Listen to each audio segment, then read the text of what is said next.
Machiavelli was a 16th century Florentine political thinker with powerful advice for nice people who don't get very far.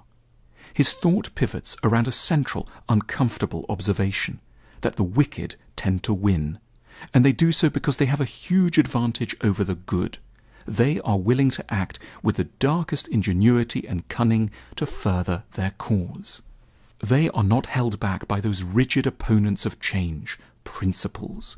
They will be prepared to outright lie, twist facts, threaten or get violent. They will also, when the situation demands it, know how to seductively deceive, use charm and honeyed words, bedazzle and distract. And in this way, they conquer the world. It's routinely assumed that a large part of what it means to be a good person is that one acts well. One doesn't only have good ends, one is committed to good means. So, if one wants a more serious world, one needs to win people over through serious argument, not clickbait. If one wants a fairer world, one has to judiciously and gently try to persuade the agents of injustice to surrender willingly, not through intimidation. And if one wants people to be kind, one must show kindness to one's enemies, not ruthlessness.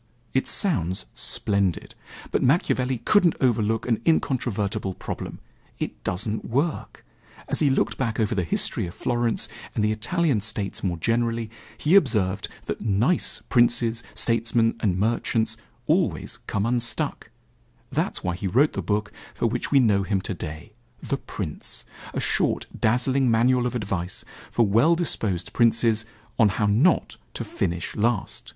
And the answer, in short, was to be as nice as one wished, but never to be overly devoted to acting nicely, and indeed to know how to borrow, when need be, every single trick employed by the most cynical, dastardly, unscrupulous, and nastiest people who have ever lived.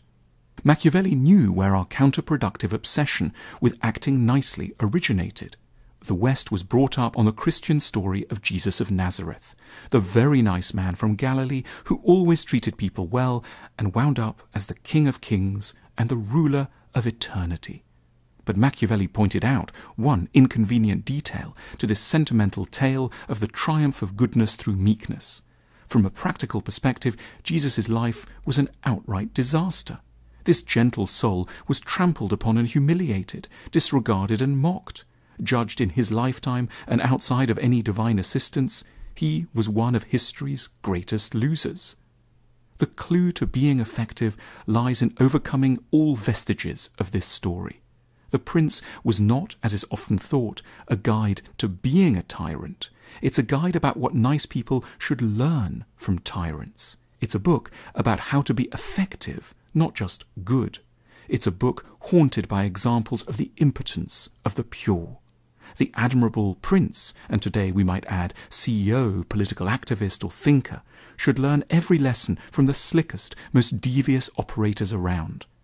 They should know how to scare and intimidate, cajole and bully, entrap and beguile. The good politician needs to learn from the bad one, the earnest entrepreneur from the slick one.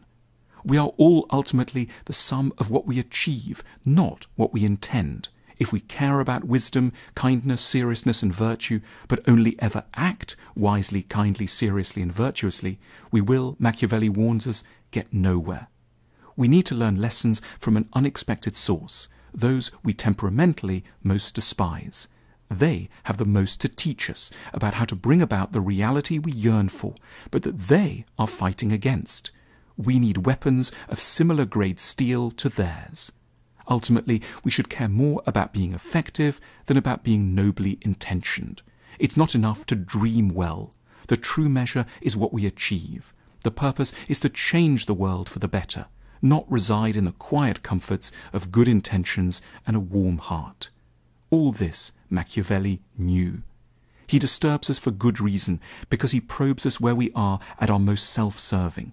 We tell ourselves we didn't get there because we're a little too pure, good and kind. Machiavelli bracingly informs us we are stuck because we have been too short-sighted to learn from those who really know, our enemies.